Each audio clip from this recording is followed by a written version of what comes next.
Aida Santos at tawag ni Pastor David Santos. Pastor David Santos po ay hindi Pilipino. Siya po ay taga-Peru. Ang tawag sa kanya ay Peruvian. Ang background niya po, siya po ay nagpastor sa Peru. Simula po nung kanyang kabataan, 20 years old pa lang po, nagpapastor na siya sa Peru. At nagmi-mission sa mga kabundukan. Kung siya nagmi-mission, kahit nag-iisa siya, natutulog sa mga gubat. Magiging walang ilaw, walang flashlight. Doon siya natutulog. At ang pinupuntahan niya mga mission field and yung mga baryo-baryo sa Peru.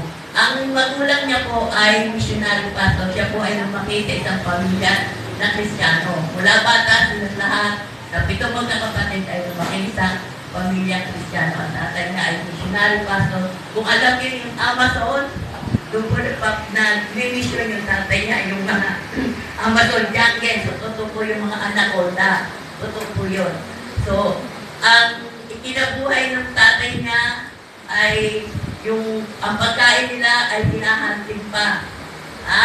Kumakain sila ng ano matagpuan na karne o kulay sa gubat, yun ang pinakakain sa pamilya niya. So matagal sila doon sa gubat. At nung nagpunta sila sa Maynila, ganun pa rin sa mga ng tatay niya, nagpapastor sa mga iglesia at doon sila lumaki.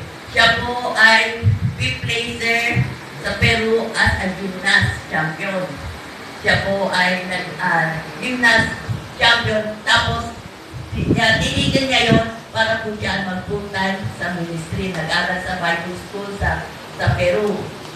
Tapos, kami po ay naging mag-asawa at nung tumira po ako sa Peru ng 13 years, kasama rin po niya ako sa pagiging pastor niya sa isang iglesia sa probinsya at nung lumipat sa city, nagpapastor din po kami sa city hanggang 2009. 2010 po, bumunta kami dito sa Pilipinas para maging missionary. So, ang aming po ministry sa bahay ay children ministry. Yun po ang aming ministry sa Pila. Pero, dito po sa Masiit, kay Pastor Joshua, kami po ay support. Kami po ay tumutulong sa kanya sa pag-pray, sa pagtutulong sa mga bata. Sa niya po kung saan nagsisimula si Angekos. At ngayon po, siya po ay tapos ng Bible School sa Peru at dito po, siya po ay nagtapos ng MAPE Teacher Secondary sa NSPU. So, sa Peru po, ang English ay tinuturo po sa public school pag first year high school. Sa public school, hindi tinuturo sa elementary ang English. So, siya po ay natutulong magsalita ng English, matuto ng English at his own expense. Kung sa atin ng high school, nag-aral siya sa mga academy, language school, at nag-aral siya ng English para siya po ay matuto ng English. At kung nandito po siya sa Pilipinas, siya rin po ay nagpa-practice ng English sa NSPU. Siya po nag-aral na panay ang English. So, yung English po niya ay hindi katulad ng mga American English, yung mga Amerikano talaga na Islam. So, may mga ano siya ng grammar. So, kung maintindihan nyo naman po, o intindihin nyo po yung kung nagkakamali siya ng grammar, kayo na po ang magpunot. Dahil alam ko mga Pilipino mahusay sa English. So, nagpapasalamat po kami dahil siya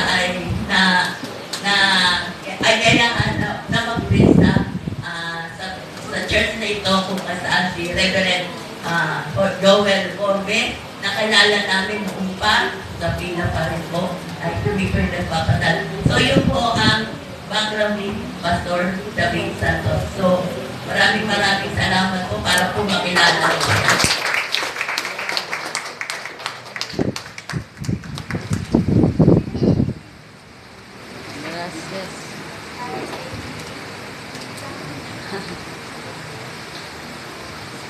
Muy bien.